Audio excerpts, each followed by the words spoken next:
प्रिय भक्तजनों, आज हम आपको 10वें अध्याय की कथा सुनाएंगे, जिसमें कि भागवत के 10 लक्षणों का वर्णन सुनाया जाएगा। तो सभी भक्तजन हमारी श्रीमद् भागवत महापुराण की कथा को बड़े श्रद्धा और भाव से सुने। आइए भक्तों, हम अपनी कथा को प्रारंभ करते हैं। श्री सुखदेव जी कहते हैं, परीक्षित, इस भागवत पुराण में सर्ग विसर्ग, स्थान, पोषण, ऊत, मनवंतर, ईशान कथा, निरोध, मुक्ति और आश्रय, इन 10 विषयों का वर्णन है।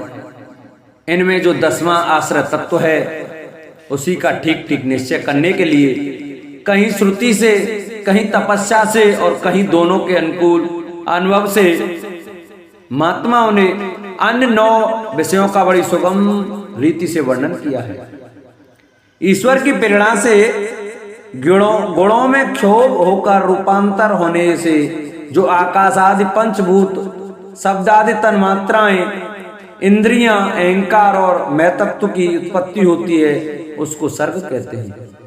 उस विराट पुरुष से उत्पन्न ब्रह्मा जी के द्वारा जो विभिन्न चराचर सृष्टियों का निर्माण होता है, उसका नाम है विसर्ग। प्रतिपद नाश की ओर बढ़ने वाली सृष्टि को एक मर्यादा में स्थिर रखने से भगवान विष्णु की जो श्रेष्ठता सिद्ध होती है, उसका नाम स्थान है। अपने द्वारा सुरक्षित सृष्टि में भक्तों के ऊपर उनकी जो कृपा होती है, उसका नाम है पोषण। मनवंतरों के अधिपति जो भगवत भक्ति और प्रजा पालन रूप शुद्ध धर्म का अनुष्ठान करते हैं, उन्हें मनवंतर कहते हैं। जीवों की वे वासनाएं जो कर्म के द्वारा उन्हें बंधन में डाल देती हैं, ऊती नाम से कही जाती है। भगवान के विभिन्न अवतारों के और उनके प्रेमी भक्तों की विविध आकांक्षाओं, आख्यानों से युक्त गाथाएं इस कथा है। जब भगवान योग निद्रा स्वीकार करके शयन करते हैं, तब इस जीव का अपनी उपाधियों के साथ उनमें लीन हो जाना निरोध है। अज्ञान कल्पित कर्तव्य, भोक्तृत्व आदि अनात्म भाव का परित्याग करके अपने वास्तविक स्वरूप परमात्मा में स्थित होना ही मुक्ति है। परीक्षित, इस चराचर जगत की उत्पत्ति और प्रलय जिस तत्व से प्रकाशित होते हैं, वह परम ब्रह्म ही आश्रय है। शास्त्रों में उसी को परमात्मा कहा गया है। जो नेत्र आदि इंद्रियों का अभिमानी दृष्टा जीव है, वही इंद्रियों के अधिष्ठात्र देवता सूर्य आदि के रूप में भी है। और जो नेत्र गोलक आदि से युक्त दृश्य देह है, वही उन लोगों को अलग अलग करता है। इन तीनों में यदि एक का भी अभाव हो जाए, तो दूसरे 2 की उपलब्धि नहीं हो सकती। अतः जो इन तीनों को जानता है, वह परमात्मा ही सबका अधिष्ठान आश्रय तत्व है। उसका आश्रय वह स्वयं ही है, दूसरा कोई नहीं। जब पूर्वोक्त विराट पुरुष ब्रह्मांड को फोड़कर निकला, तब वह अपने स्थान, रहने का स्थान ढूंढने लगा और स्थान की इच्छा से उस शुद्ध संकल्प पुरुष ने अत्यंत पवित्र जल की सृष्टि की।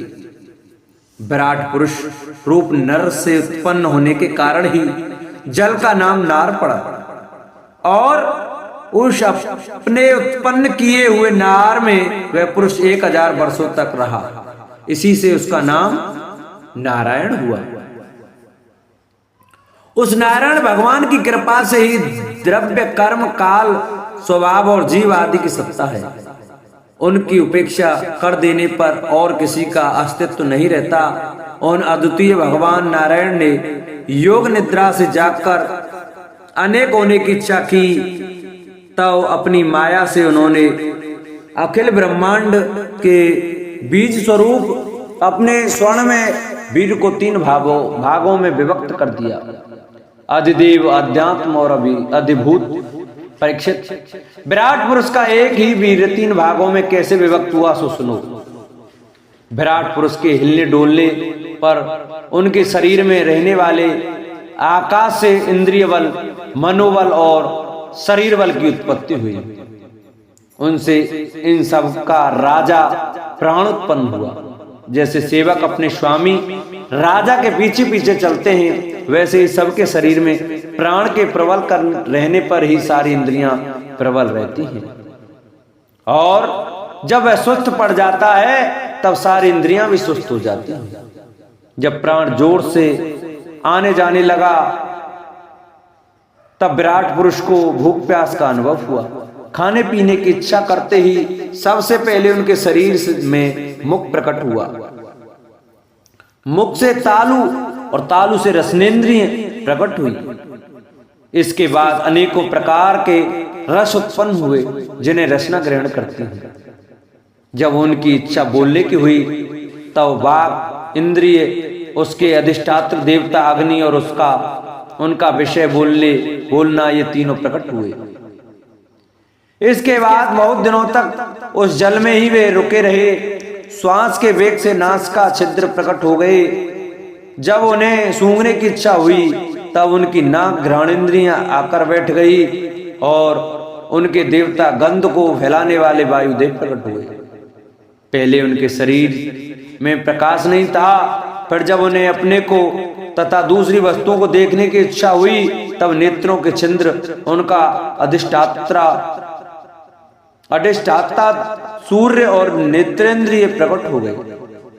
इन्हीं से रूप का ग्रहण होने लगा। जब वेद रूप ऋषि विराट पुरुष को स्तुतियों के द्वारा जगाने लगे तब उन्हें सुनने की इच्छा हुई। उसी समय कान, उनकी अधिष्ठात्र देवता, दिशाएं और श्रोतेंद्रिय प्रकट हुई। इसी से शब्द सुनाई पड़ता है। जब उन्होंने वस्तुओं की कोमलता, कठिनता, हल्कापन, भारीपन, उष्णता और शीतलता आदि जाननी चाहिए तब उनके शरीर में चर्म प्रकट हुआ।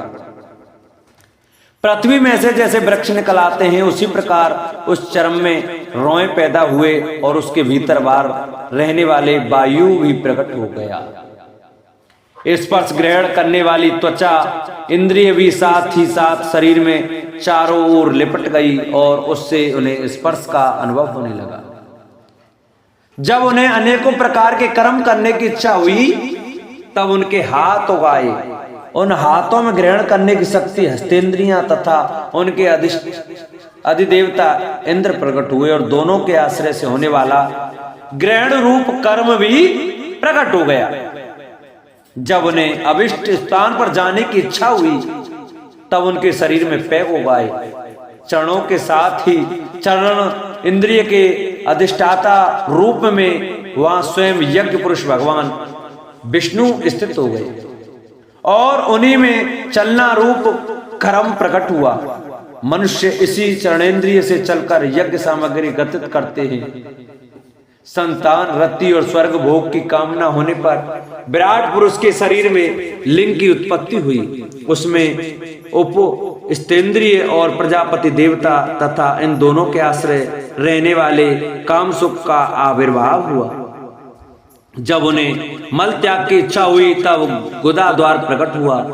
तत्पश्चात उसमें पायु इंद्रिय और मित्र देवता उत्पन्न हुए। उन्हीं दोनों के द्वारा मल त्याग की क्रिया संपन्न होती है। अपान मार्ग द्वारा एक शरीर से दूसरे शरीर में जाने की इच्छा होने पर नाभि द्वार प्रकट हुआ। उससे अपान और मृत्यु देवता प्रकट हुए। इन दोनों के आश्रय से ही प्राण और अपान का विछोह यानी मृत्यु होती है। जब विराट पुरुष को अन्न जल ग्रहण करने की इच्छा हुई तब कोख, आंतें और नाड़ियां उत्पन्न हुई। साथ ही कुक्ष के देवता समुद्र, नाड़ियों के देवता नदियां एवं तृष्टि और पुष्टि ये दोनों उनके आश्रित विषय उत्पन्न हुए। जब उन्होंने अपनी माया पर विचार करना चाहा तब हृदय की उत्पत्ति हुई। उससे मन रूप इंद्रिय और मन से उसका देवता चंद्रमा तथा विषय कामना और संकल्प प्रकट हुए। विराट पुरुष के शरीर में पृथ्वी, जल और तेज से 7 धातुएं प्रकट हुई। त्वचा, चर्म, मांस, रुधिर, मेद, मज्जा और अस्थि, इसी प्रकार आकाश, जल और वायु से प्राणों की उत्पत्ति हुई। श्रोत्रादि सब इंद्रियां शब्दादि विषयों को ग्रहण करने वाली हैं। वे विषय अहंकार से उत्पन्न हुए हैं। मन सब विकारों का उत्पत्ति स्थान है और बुद्धि समस्त पदार्थों का बोध करने वाली है। मैंने भगवान के स्थूल रूप का वर्णन तुम्हें सुनाया है। यह बाहर की ओर से पृथ्वी, जल, तेज, वायु, आकाश, अहंकार, मैतत्व और प्रकृति, इन 8 आवरणों से घिरा हुआ है। इससे परे भगवान का अत्यंत सूक्ष्म रूप है। वह अव्यक्त, निर्विशेष, आदि, मध्य और अंत से रहित एवं नित्य है। वाणी और मन की वहां तक पहुंच नहीं है। मैंने तुम्हें भगवान के स्थूल और सूक्ष्म, व्यक्त और अव्यक्त जिन 2 रूपों का वर्णन सुनाया है, ये दोनों ही भगवान की माया के द्वारा रचित है।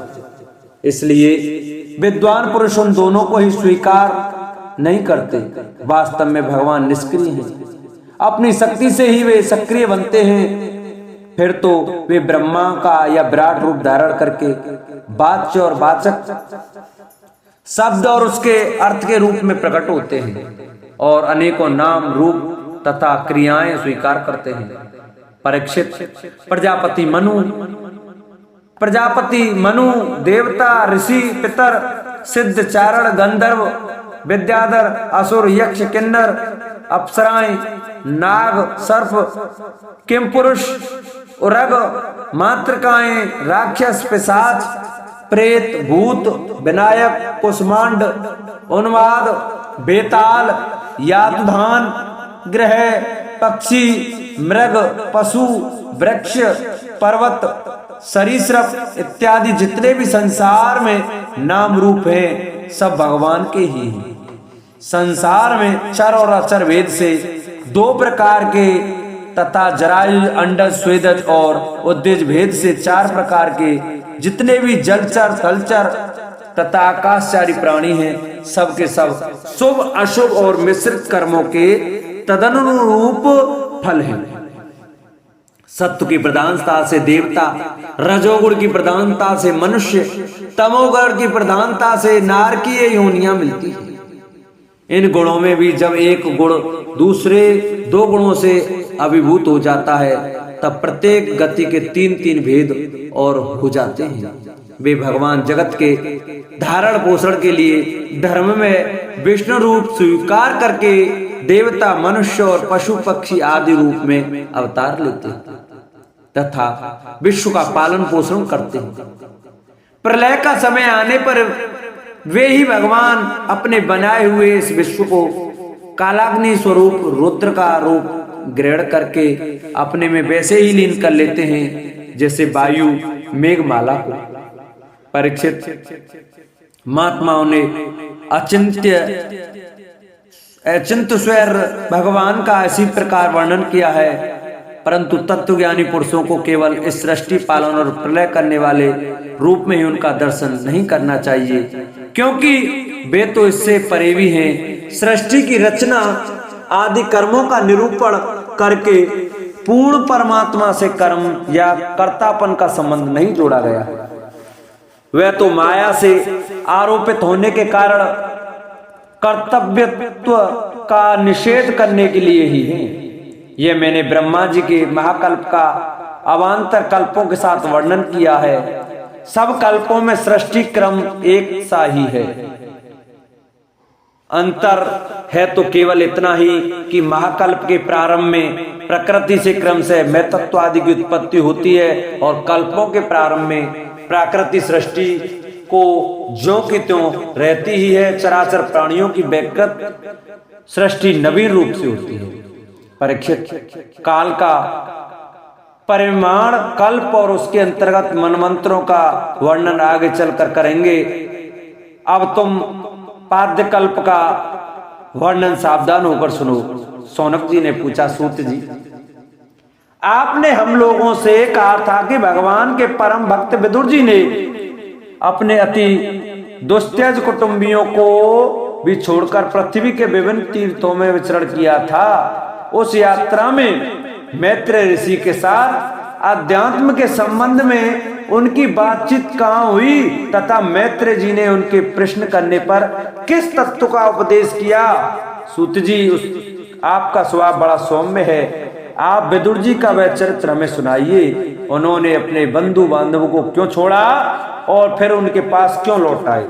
सूत जी ने कहा, सोनकाद ऋषियों, राजा परीक्षित ने भी यही बात पूछी थी। उनके प्रश्नों के उत्तर में श्री सुखदेव जी महाराज ने जो कुछ कहा था वही मैं आप लोगों से कहता हूं, सावधान होकर सुनिए। इस प्रकार द्वितीय स्कंद समाप्त हुआ। कल हम आपको तृतीय स्कंद की कथा सुनाएंगे, जिसमें कि जिस कथा का वर्णन किया जाएगा वह होगा उद्धव और विदुर की भेंट का वर्णन। कल यह कथा हम आपको सुनाएंगे। तो भक्तों, आज की कथा को हम यही विश्राम देते हैं।